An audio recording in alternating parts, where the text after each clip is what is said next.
Bonjour, mes amis. Hey, friends. Welcome back to another edition of Anyone Can Speak French.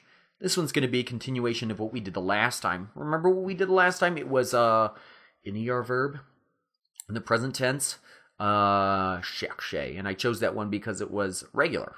No irregularities about it whatsoever. I'm going to do the same thing with an IR verb. We're going to break it down into the present tense. And I promise, no funny business about this verb either. There weren't a lot to choose from. Any ideas? It's to choose. Choisir. Okay, so let's break it down in all six forms. In the present tense, je choisis, tu choisis, elle choisit.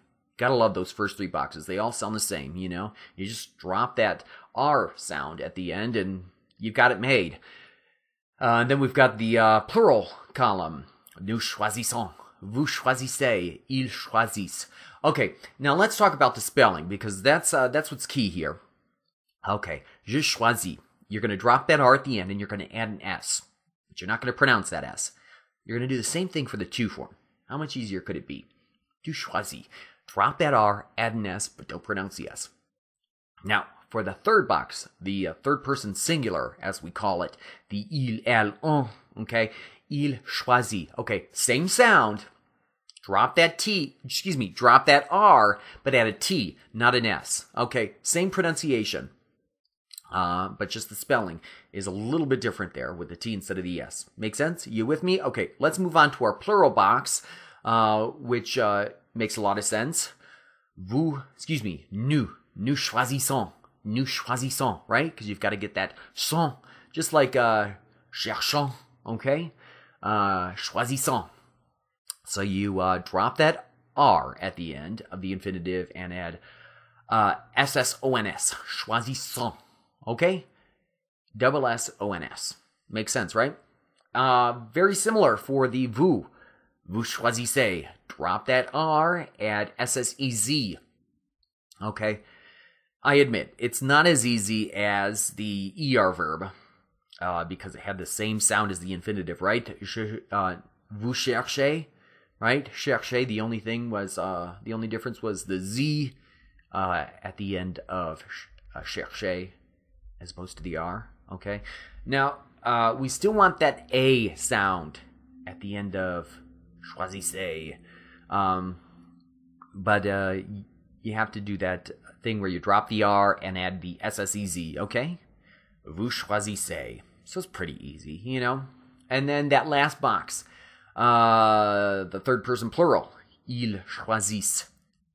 Okay, so you drop the T and then add S-S-E-N-T, but don't pronounce the E-N-T, just choisissent, elles choisissent, ils choisissent. Okay, now we got all that out of the way. Some of you are like, holy cow, your head is swimming, but I promise it's really easy, especially when you're just concerned about the pronunciation.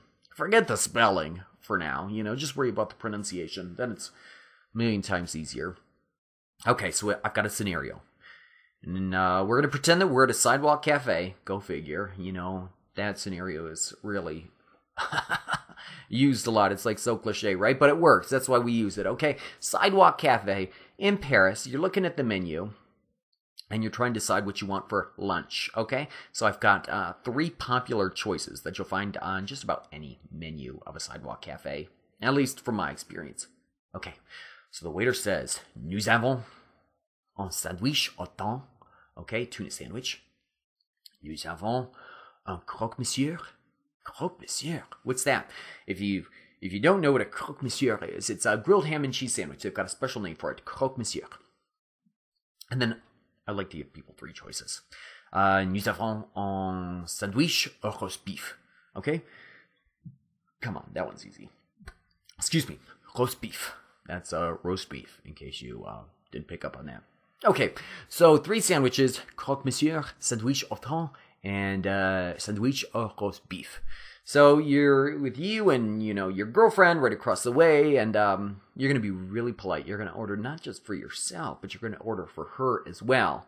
I only say that not because I'm being really traditional, though that, you know, that's very traditional, but just so that we can use a lot of tenses here. So the waiter says, nous avons un sandwich au thon, un sandwich au roast beef et un croque-monsieur. Quel sandwich choisissez-vous? Okay, quel sandwich choisissez-vous? And then you say, moi, je choisis le sandwich au thon. No. Moi, je choisis le croque-monsieur.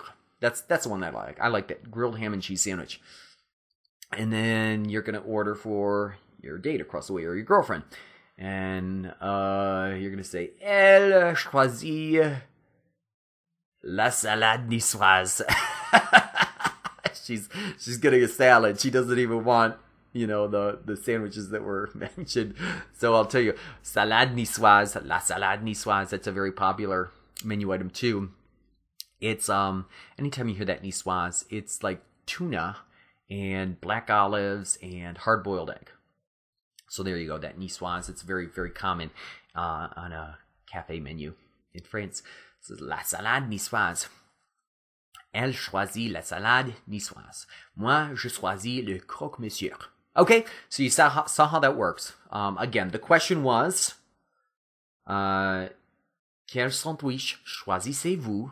Okay, and then the responses were, je choisis un croque-monsieur, et elle choisit, remember, IT, elle choisit la salade niçoise. Okay, so you got some useful vocabulary there, and now you know IR verbs in the present tense. Hope that helped, and I'll see you again next time. Au revoir.